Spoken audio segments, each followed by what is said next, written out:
Southwest Florida is about to go through some of the biggest changes it has seen in decades. There are billions of dollars being invested into housing, infrastructure, healthcare, and major developments across this area. And these aren't just random neighborhoods popping up. These are projects that can completely shift how Southwest Florida grows. So today, I want to break down some of the biggest projects coming to Southwest Florida, what they actually are, and why they matter. Not just for growth, but for things like home prices, traffic, taxes, and what our area could look like long term. If we haven't met yet, I'm Brittany Mixon, a local Southwest Florida realtor.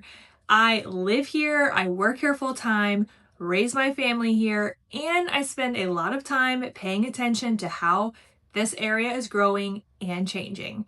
On this channel, I try to break down what's actually happening locally, not just headlines or hype, but what it really means for people living here or thinking about moving here.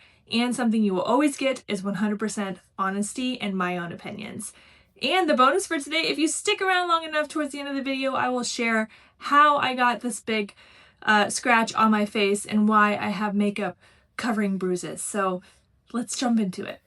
In this video, I'm going to walk you through some of the biggest development projects coming to Southwest Florida, how projects this big even happen because they definitely don't just pop up overnight, and how projects like these can affect things like home values, taxes, traffic, and overall growth in our area. We're going to talk about projects like Kingston, the airport expansion at RSW, the new Lee Health Medical Campus, and some other big developments happening around Southwest Florida. But first, it helps to understand how projects like this even get started. One thing most people don't realize is projects like this usually take years before anyone ever sees the construction. Developers have to buy the land, they have to go through zoning approvals, environmental reviews, infrastructure planning, and figure out all the funding. They also have to work with counties, city planners, road departments, school districts, and utility companies. So when you hear about a huge development getting announced, it usually means that the growth has already been happening behind the scenes for a very long time. That's why big projects are actually one of the best ways to see where an area is heading, not just where it is today. And honestly, if you've watched my channel before, you've probably heard me say this. Florida is a growth state. We always see expansion in some form, but the size and timing of those projects can really show you where the growth is going next. Project 1, one of the biggest projects currently planned for Southwest Florida, is a development called Kingston, and I am so excited for this one. Kingston is being built along the Corkscrew Road corridor near Estero, and this is not just another neighborhood. This is one of those projects that is basically planned like its own small city, just like Babcock Ranch, except they are a larger scale than Kingston will be. This plan includes thousands of homes, plus shopping, restaurants, amenities, and everything needed to support that many people living in one area. Projects like this usually get built in phases. So you might see homes first, then retail, then schools, then road improvements. It all grows together over time. And developments like Kingston don't just affect the people who live inside that community. They usually bring growth to the entire surrounding area. More people means more businesses, more services, and usually more infrastructure improvements to that area. The Corkscrew Corridor has already been one of the fastest growing areas in Southwest Florida, and Kingston is basically the next major step in that expansion. I love the idea of this project, but to be honest, there will be pros and cons to buying in first. If you would like to hear my thoughts on that, please just reach out, but there is a lot to consider before buying here, and I'd love to have that conversation with you. Project 2, another huge project happening right now, is the expansion of Southwest Florida International Airport, also known as RSW. This expansion is a massive investment in travel and infrastructure for our area. The goal is to increase passenger capacity, improve travel flow, and support the number of people moving to and visiting Southwest Florida. Airports actually play a really big role in regional growth. When airports expand, it usually makes it easier for businesses to relocate, for tourism to grow, and for people who split time between states to travel more easily. Infrastructure projects like airport expansions usually signal long-term confidence in a region's growth as well. And if you've lived here probably for a while, you've probably already noticed how much RSW has grown over the past several years.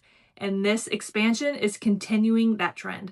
I personally cannot wait. I'm hoping for more flights and even more options to come for RSW so that us locals have more options when flying out. Project 3.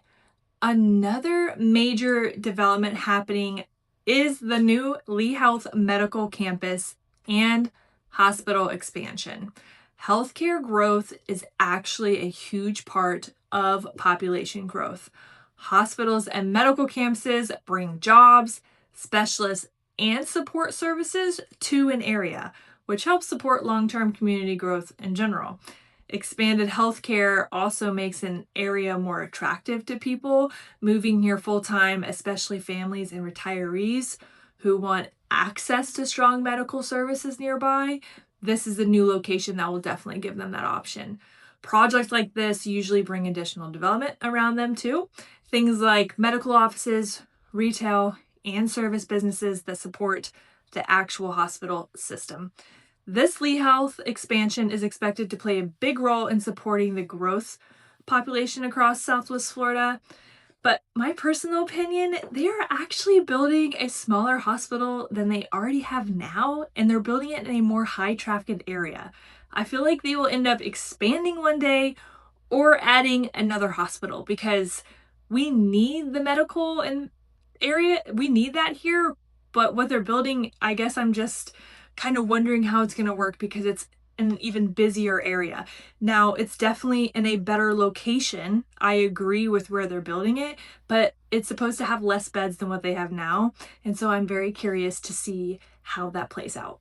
And project 4, other commercial and mixed use development. So along with housing and healthcare, Southwest Florida is also seeing a lot of growth in commercial industry and mixed use development, especially storage units and apartments.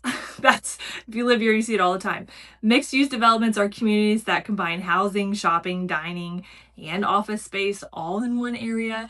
These type of developments are becoming more common as the areas grow and people want easier access to daily services close to home.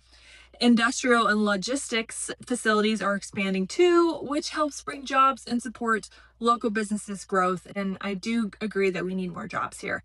These projects might not always get as much attention as a big residential community, but they do play a really big, important role in supporting the long-term economic stability of the Southwest Florida area.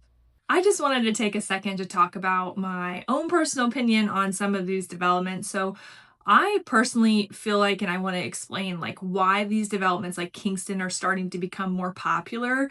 So in Fort Myers and Estero, for example, there's not many more places to build in the areas that are already here. So if you consider Fort Myers a city and where everything is currently, there is no more land unless you go further and further out, and those places are, let's just say, 45 minutes from local dining and restaurants now. So in order for them to build with the growth, they have to add these communities in that are giving them the option to have the retail and the restaurants to be able to support the growth. Because how are you going to get people to move there if you don't have that stuff there too?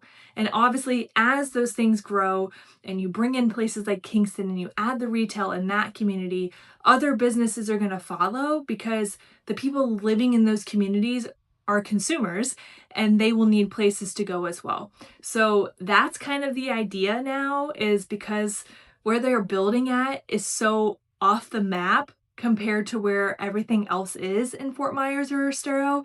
They need to incentivize people to go there. So it's a great idea. They're going to be great for our area, but that's part of that pros and cons I was talking about, that if you ever want to know more, and some of the cons or some of the things you need to think about before buying into a community like that, I would love to have that conversation with you. That's some of my favorite topics to talk about when it comes to new construction, are the pros and cons of moving into one, especially right when they first break ground. Let's talk about the important piece you all want to know: how all of this affects home prices, taxes, and daily life. So, how do they affect people living here? Growth usually increases housing demand, which can influence property values over time. At the same time, new development can also increase housing supply, which sometimes helps balance pricing depending on our market. Our market is a little different here, and you can find information in previous videos about it. Infrastructure improvements like roads, schools, healthcare, and public services can make areas more desirable to live in, which can also impact property values long term. Growth can also affect things like traffic, local planning budgets, and sometimes taxes, depending on how the infrastructure gets funded. Same thing goes for schools, right? More schools, more taxpayer dollars.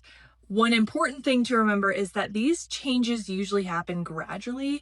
Mega developments don't change a market overnight, but they often shape growth over years or even decades. So it's in the process and it's all coming. I also want to talk about some projects to watch. There are also several development areas that aren't fully built yet, but are definitely worth watching and will provide even more growth and expansion to our area. One of those is the Midtown redevelopment area in Fort Myers. This is a long-term plan to expand downtown living with more housing, commercial space, and infrastructure improvements. We're also continuing to see new master planned communities being proposed and expanded across Lee and Collier counties as population growth continues.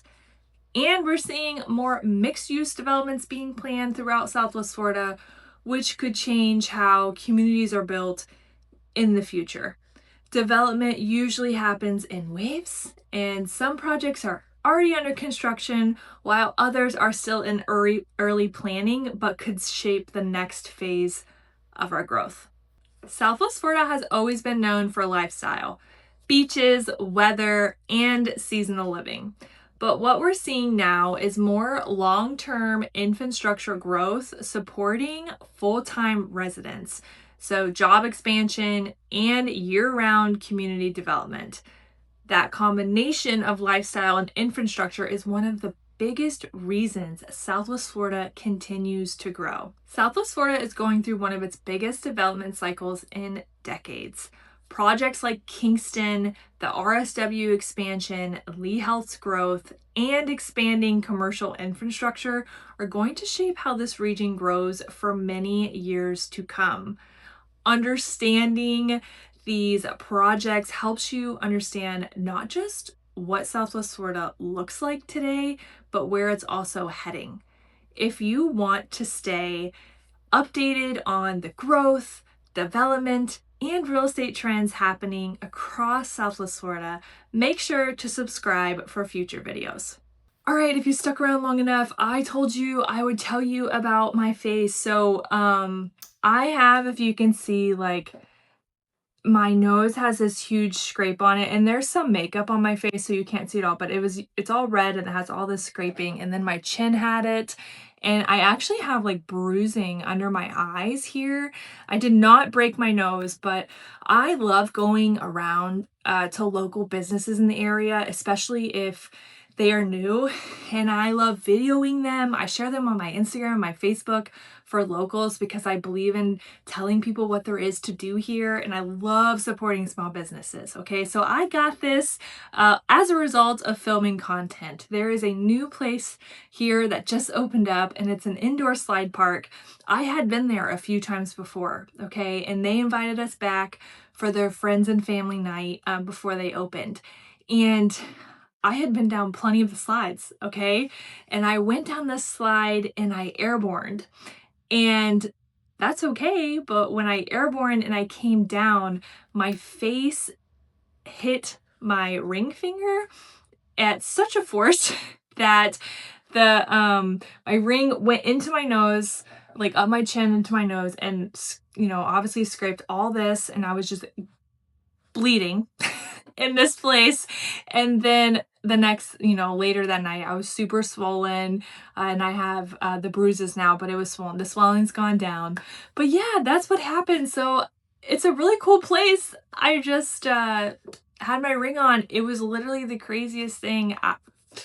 It's just one of those freak accidents. So I would definitely go back. I would definitely go down the slides again. It was super fun, but I would totally not wear my ring ever again. And I'm not sure that I ever would have thought of that either. So I'm okay. I'm super happy I didn't break my nose, but it hurts really bad. And I wear glasses, and I can't really wear my glasses right now because they sit on the bridge of my nose where it's hurt and it's really tender. And I just can't do it right now. So that's my story. If you stuck around this long, I hope one day I get to meet you in person or talk to you. And if you are in the area and you want to know stuff locally, my Instagram is the best place for that. And so it's brittnymixon.realtor. And that is where I share everything coming new. And sometimes I do giveaways, all the fun stuff. Facebook too, Brittny Mixon Realtor, will also share sometimes local stuff. So I hope to see you guys soon, and see you in the next video.